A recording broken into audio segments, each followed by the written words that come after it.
सर्दियों के मौसम में लॉन्ग वॉक का भी अपना मज़ा है। इस्लामाबाद की कुछ सड़कें और फुटपाथ अभी ऐसे हैं जहां आप पैदल चल सकते हैं। मैं दिसंबर के दिनों में इस सहूलत का फ़ायदा उठा लेता हूं। ब्लू एरिया में जिना एवेन्यू पर पैदल चलते हुए मुझे पार्क साउदी टावर के करीब एक गाड़ी दिखाई दी जिसका एक टायर गायब था और इसमें भारी सामान लदा हुआ था। गाड़ी की हालत बहुत खस्ता थी और लगता था कि कोई इसे कबाड़खाने से उठा कर लाया था। गाड़ी शायद ख़राब हो चुकी थी और सड़क के ऐन वस्त में बंद खड़ी थी। इसकी बैक लाइट्स भी नहीं थीं। जहन में रहे कि उस वक्त रात के 9 बजे थे जब मैं इस गाड़ी के करीब से गुजरा। गाड़ी के पिछले हिस्से में इसका टायर रखा हुआ था। मैंने गौर किया तो गाड़ी की नंबर प्लेट तक भी नहीं थी। कुछ हैरान हुआ कि बगैर नंबर प्लेट कबाड़खाने की गाड़ी इस्लामाबाद में कैसे दाखिल हो गई। न सिर्फ दाखिल हो गई बल्कि रात के 9 बजे शहर की सबसे मारूफ और मसरूफ सड़क के दरमियान में ख़राब खड़ी थी। इसके दाएं बाएं से तेज़ रफ्तार गाड़ियां गुजर रही थीं।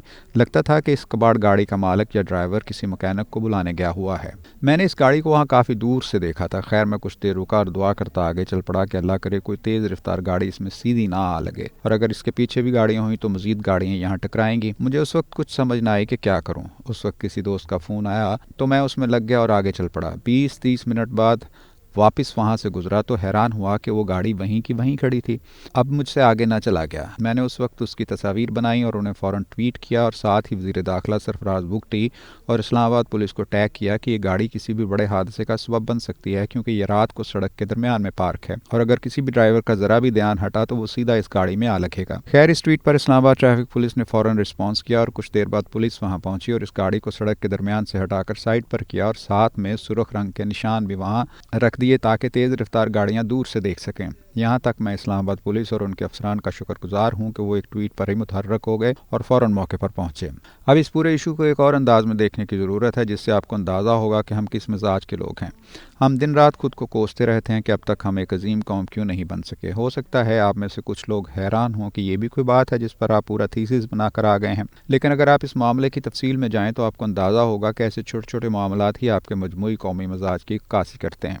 कहते हैं कि लोगों को जज करना हो तो उन्हें उनकी छोटी छोटी बातों से जज किया करें। बड़ी बातें या बड़े काम तो अक्सर लोग दिखावे के लिए करते हैं। वो ये काम अच्छा करने की अदाकारी करते हैं ताकि वो दूसरों को मुतासर कर सकें, लेकिन छोटी छोटी हरकतें आपसे बस सरजद हो जाती हैं जिन पर आपका कोई कंट्रोल नहीं होता, और यही अच्छी या बुरी हरकतें बंदे का पता देती हैं।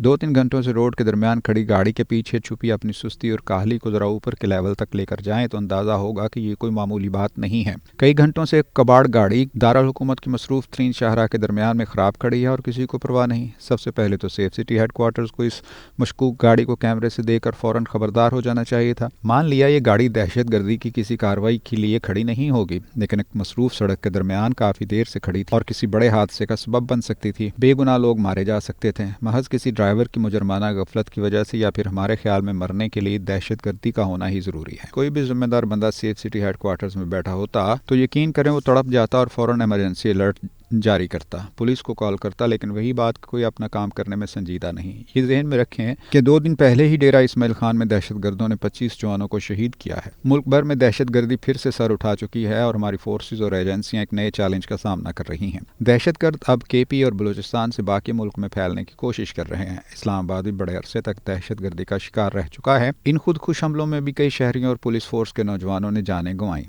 इस्लामाबाद के एक बड़े होटल को दहशत गर्दी का निशाना बनाया गया। बारूद से भरा एक ट्रक होटल के मेन गेट पर फटा और कई जानें ले गया।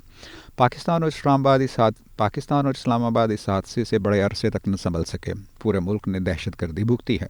एक अंदाजे के मुताबिक तकरीबन 90,000 से ज़ायद शहरी और फोर्सेस के नौजवान दहशत गर्दी की नज़र हो चुके हैं। मुझे याद है कि इसी जगह जहां पार्क साउदी टावर के सामने ये गाड़ी सामान से लदी खड़ी थी, बरसों पहले एक गाड़ी पकड़ी गई थी जिसमें रॉकेट लॉन्चर थे। मकसद इस्लामाबाद की अहम इमारत पर हमला करना था। सबसे पहले तो इस्लामाबाद की पुलिस और सिक्योरिटी को एक्टिव होना चाहिए था कि मुल्क में दहशतगर्द फिर सर उठा रहे हैं और कहीं इस शहर पर कोई हमला ना हो जाए। शहर के आने और जाने वाले रास्तों पर चेकिंग और सख्ती होनी चाहिए थी। सेफ सिटी कैमरों का इस्तेमाल ज़्यादा हो जाना चाहिए था।